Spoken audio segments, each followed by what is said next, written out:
এটা শুনে আপনি একটু শক পেতে পারেন। আপনার ঘরে থাকা এলইডি হোয়াইট লাইট আপনার ব্রেনের মাঝখানে থাকা সবচেয়ে পাওয়ারফুল পিনিয়াল গ্ল্যান্ডকে ডিস্টার্ব করার জন্যই তৈরি করা হয়েছে।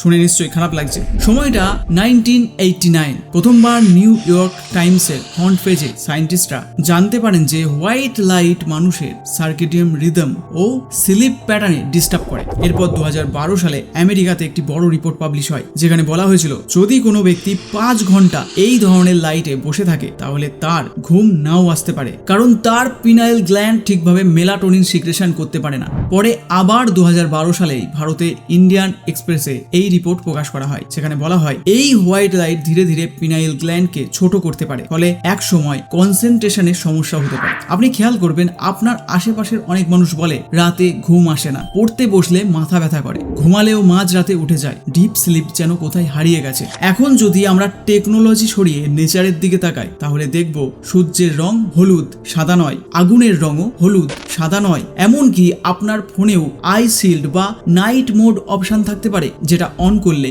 স্কিন হলুদ হয়ে যায়। আগে গ্রামে গঞ্জে শহরে হলুদ বাল্ব জ্বলতো, পরে বলা হলো এলইডি সাদা আলো বিদ্যুৎ খরচ কমাবে।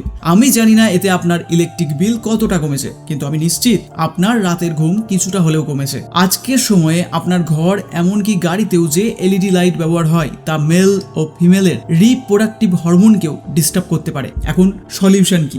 ঘরের সব হোয়াইট লাইট একসাথে চেঞ্জ করার দরকার নেই, খরচ বেশি হবে। আপনি যে ঘরে বেশি সময় কাটান এবং আপনার সন্তান যে ঘরে পড়াশোনা করে সেই ঘরে 11 ওয়াট বা তার থেকে একটু বেশি সানসেট ইয়েলো বাল্ব লাগিয়ে দিন, এতে কাজ চলে যাবে। এই বাল্ব অনলাইন বা দোকানে 100 থেকে 150 টাকার মধ্যে পাওয়া যায়। এছাড়া বাথরুমের লাইটটাও যদি এই ইয়েলো বাল্ব দিয়ে চেঞ্জ করেন তাহলে রাতে ঘুম থেকে উঠে বাথরুম ইউজ করার সময় আপনার ঘুমের রিদিম নষ্ট হবে না। আর এই কারণে যারা বড়লোক ম্যাক্স প্রো লাইক আম্বানি তাদের ঘরে কিউট ইয়েলো লাইট লাগানো থাকে, তবে সেটা 150 বা 100 টাকার নয়।